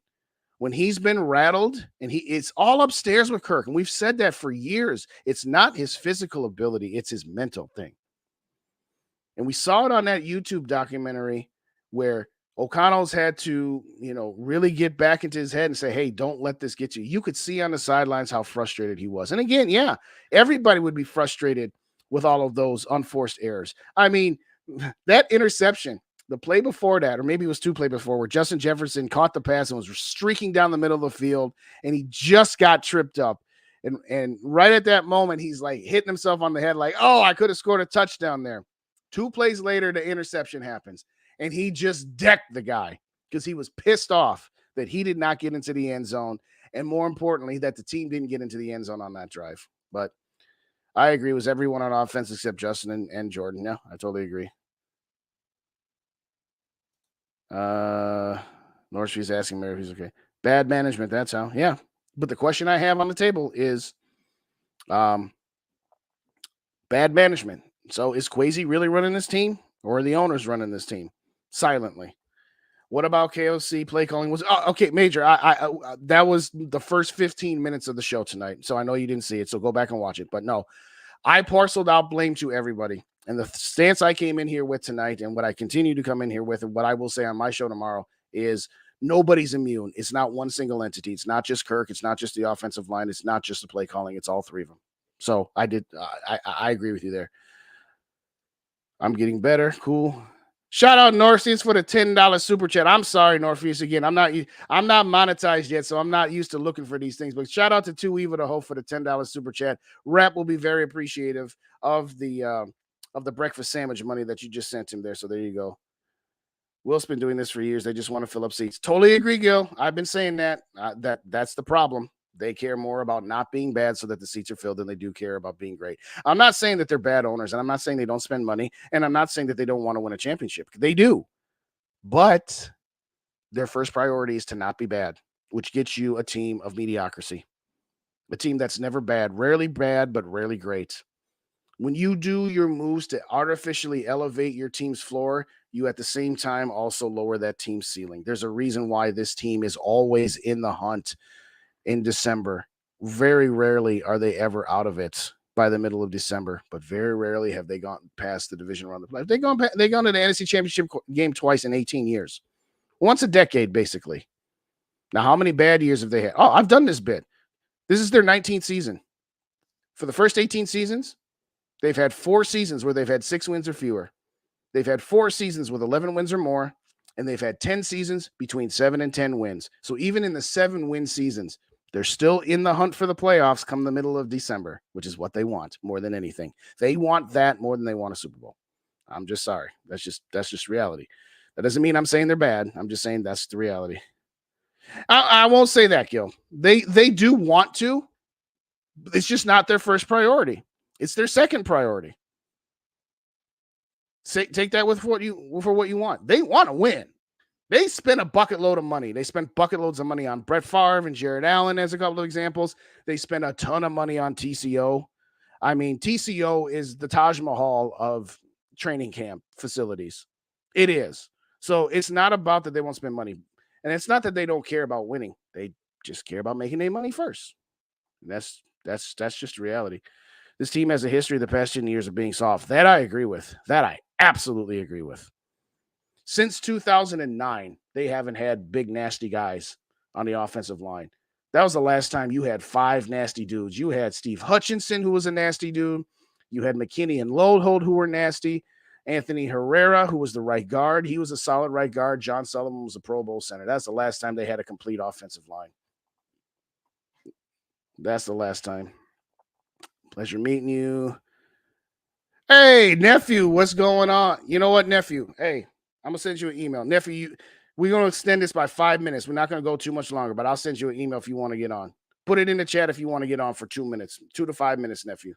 If you do, I'm going to send you this link because I'm running low on gas anyway, and I got to save a little bit of my voice for my show tomorrow. But nephew, I'm going to send you an email. Put it in the chat. If you say, hey, I can't do it, then just put it in the chat. Say, hey, I can't do it tonight. But you can come on for like 5 minutes. Jay, what's your email? Gotta find it. There it is. Here you go. You want to get in for 3 minutes, you can get on the mic. You can tell people real quick about your experience, real quick. You know what? I'm going to get you on the mic. You give your game performance, and if you're available tomorrow night, I'll do my earlier parts, and you can come on tomorrow and talk about your weekend. Does that sound fair? Holy cow. I didn't realize I was that far behind. Jeez. I hope you're still in here, JJ. Disappointing loss, absolutely. Scolders, I was at the game. I can't lie. I watched Kirk Cousins miss wide open guys more than once. Yeah, I know. Everybody saying hi. Wolf need to get out the kitchen and let Kwesi go. Yes, that's what I'm saying. I think that they are hand tying Kwesi. I'm not saying that means his drafts have been spectacular, but I totally agree. I'm the boss of my company, said her better. Somebody better be really good to me tomorrow. There you go. So happy to a lot of you over JJ. Yeah, what a trip he did have. It was great to meet JJ. It was great to meet his mom. Absolutely. Vikings win the next game 28-23 or 31-24. Have a good feeling. I hope you're right, Anthony. I hope you're right. Because that would be funny, like I said earlier, if all of a sudden after 2 weeks we're 1-1, just not the way we thought it would be. But that's all right. Tony, Two-Tone Tony, shout out to you. Yeah. His play calling was terrible today, too. I've ragged on Kirk. I've ragged on the offensive line, and I've ragged on the coach. Nobody's immune. Nobody's immune on the offense other than Jefferson and Addison. KJ was just kind of whatever. Alexander Madison, kind of whatever. He did what he could. But I'm saying the 3 pillars of this loss. No. You had 3 guards out. Okay, I'll take your word for it. Right. Well, again, I was a no-brainer. I think you meant no-brainer. I said 2 months ago, bring in Dalton Reisner. I said it 2 months ago. Shout out to Marcus for the $5 super chat. Rap will appreciate the super sticker. Excuse me. Rap will appreciate that. I'll text him after the show. Let him know he got a little deposit in his account. Thank you so much, Marcus, for joining us. I'll do a quick recap here and a quick refresh. If y'all didn't hit the like buttons on the way in, please hit those like buttons.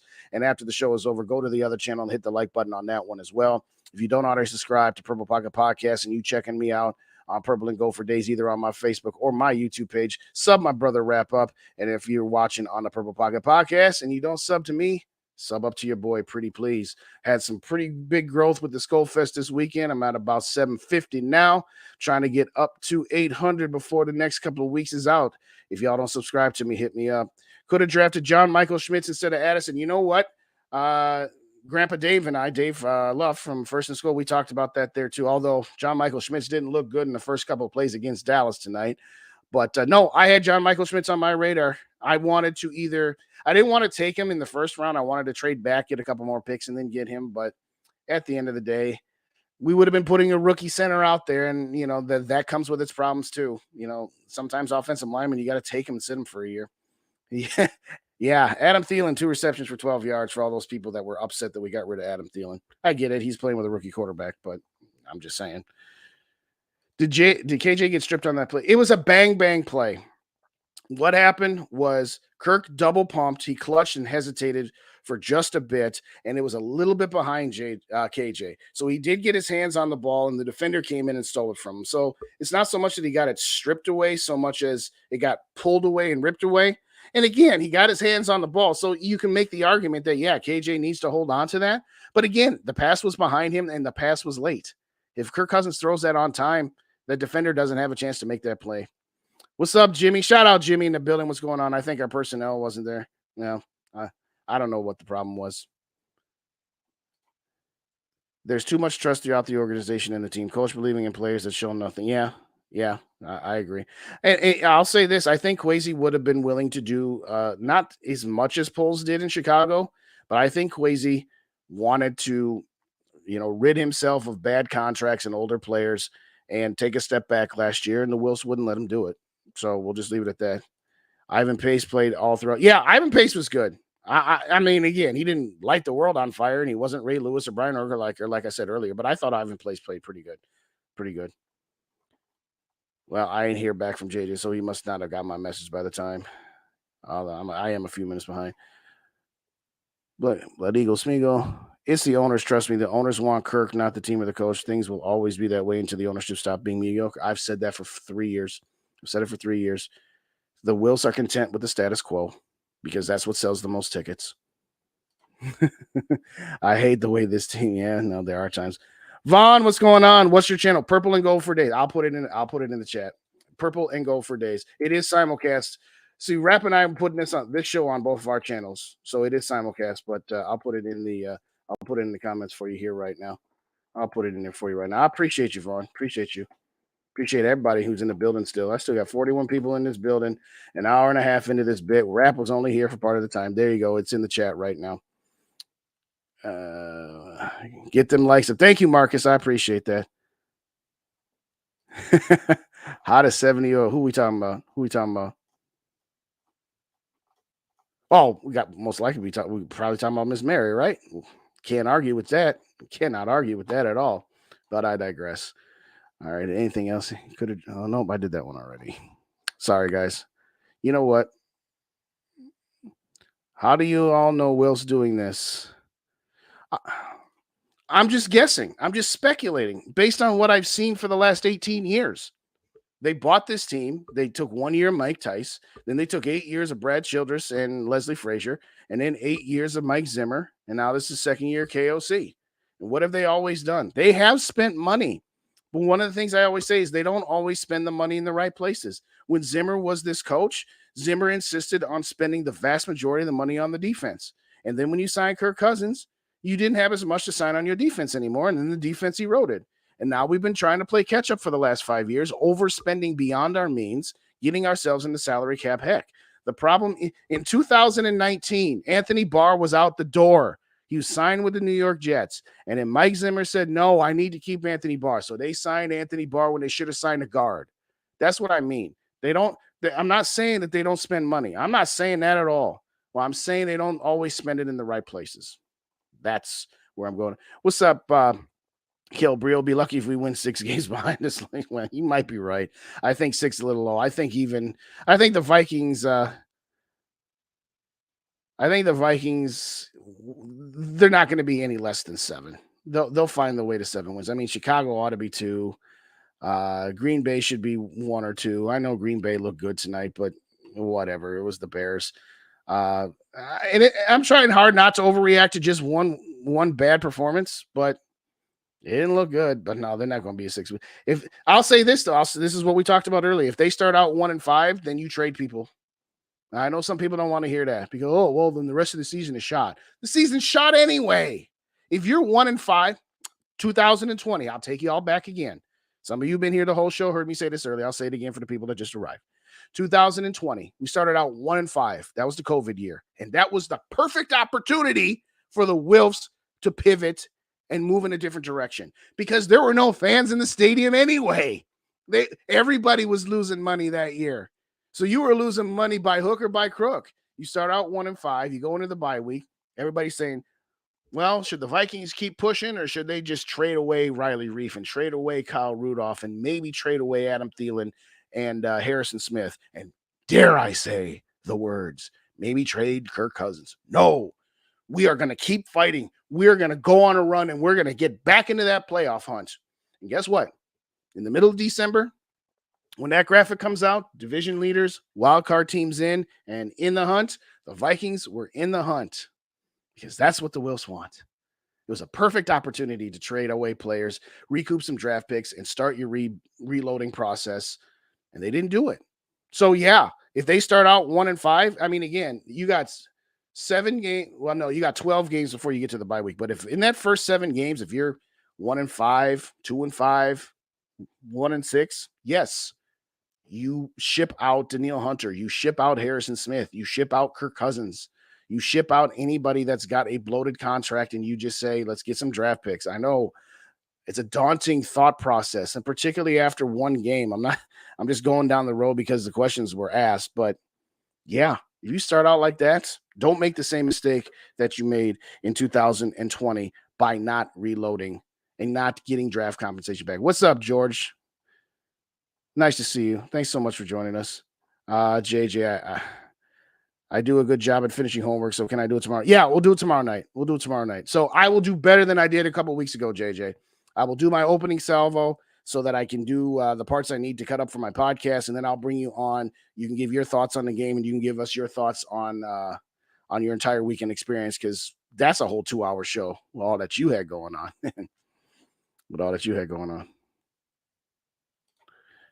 No, I'm speculating, Jimmy, I'm just speculating. I'm just guessing. I've been a fan of this team for 44 years, and I've seen 44 of the 60-some-odd years where this team has the highest winning percentage ever, and they very rarely train wreck, but they're also very rarely great. That's just my thoughts. You're right. I don't know that that's what's going on. I'm just saying that based on everything that I've seen and the impressions that I've been given, and I've seen that there have been obvious times where they could have gone in a different direction, and they've chosen not to.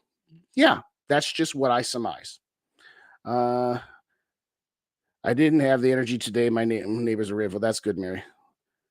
1-1 is still 1-1. If it's against the Eagles, even better. Yeah, I mean, yes. The tone next week, if they beat Philly, will be completely different.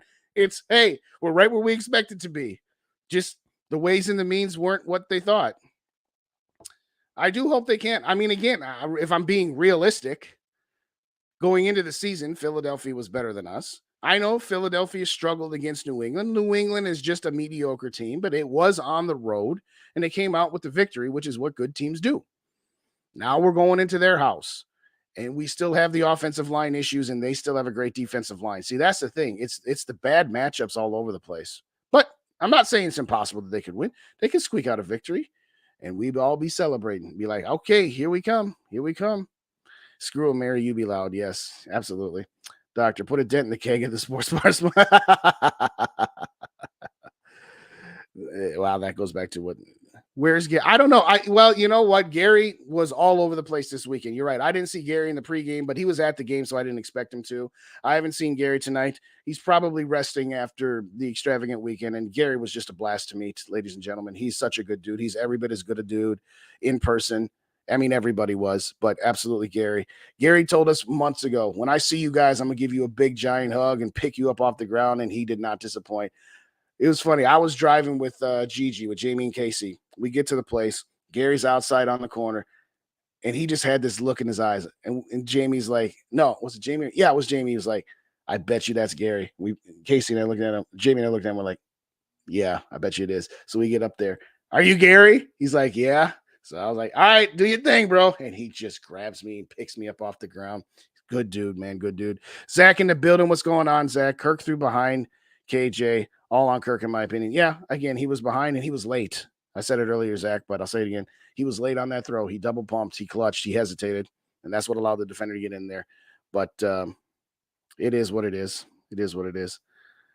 Jordan Hicks waved to me. Alexander Madison signed my football. Najee Thompson signed cleats. Met Paul Allen, Tatum, and Gabe. Yeah. Hey, we'll say that for tomorrow, JJ. We'll say that for tomorrow. It was a good sideline view. Yeah, we did tell him that you got the Delta seats. That's awesome. Hey, appreciate you, Vaughn. I appreciate you, man. Too evil though. What's up, Too Evil? 2 of 15, baby. I don't think so. Hunter got a sack today. Why are you upset with Danielle Hunter? Shout out Derek in the building. What's going on? How's it going? It's good. It's good. Rap is still at the hotel, so he came on for a little bit, but he's let me go solo tonight. But we'll be back at full strength next Sunday. I think I'm almost caught up here. I'm down for this because I hate losing the first round of the play. That's the thing. Some people are like, oh, if we have a bad season at 6 wins or less, that's a terrible season. So is losing in the wild card round. At least if you do the reload portion, that maybe you give yourself a chance to push beyond the point. I mean, again, it's not all Kirk's fault. It's not. But what he represents means you have to almost be perfect in every other area. You have to be perfect at drafting. You have to be perfect at finding free agents. You have less margin for error. Newt, shout out Newt in the building. What's going on? Please end the comments there. Yeah, please. And it's not because I think he's garbage. I don't think he's garbage. I think he's a very good quarterback. I just think he's got limitations. And at some point, those limitations can't be overcome. You can't build a team. If you're paying him his market value, it's real difficult to build a team that can win a Super Bowl around him if you're paying him market value. And everybody say, well, what if Kirk takes a discount next year? He ain't taking no discount. It's his last contract. He's not taking no discount. And let's say you sign Kirk to a 1-year, $35 million extension. Well, then his cap number is going to be 45. And then instead of having a $28 million dead hit next year, you'll have an $18 million dead cap hit in 2025. That's why I'm just wanting to be done and just rip the Band-Aid off and be done with it. But I digress. King Kong, what's up? Thanks for joining. He said, I'm done with this team already. You'll be back next week, Kong. I think you will. Anyway, I think I'm going to wrap it here tonight, ladies and gentlemen. It's going to be difficult to lose that many, but in all seriousness, do want to thank everybody. Shout out to everybody who's in the building. Thank you so much for joining me. Thanks for helping me out tonight when, I'm going solo here tonight again. Rap was at the game and he was in Minneapolis for SKOL Fest. So he's like, hey, I'll jump on when I can. And I said, hey, that's fine. I'll hold it down because I know you guys will back me up. I know you guys got me. So I'm going to wrap it with that. Tune in tomorrow night, 8 o'clock Central Time for SKOL for Days. I'll be on this again. And as y'all know, I'm going to have JJ on. So I'm going to do, the first part of my show that I normally do. Then I'll bring the kid on. And I'll interview him. I won't be like, Dawn from Fox 9, but I'll do my best to interview the boy. And he's going to tell you all about his weekend. So glad you could make it to Skolger Soup. Glad I could meet everybody at SKOL Fest. Glad y'all came on tonight. So thank you kindly for joining me as always. SKOL, to the next episode. Good night.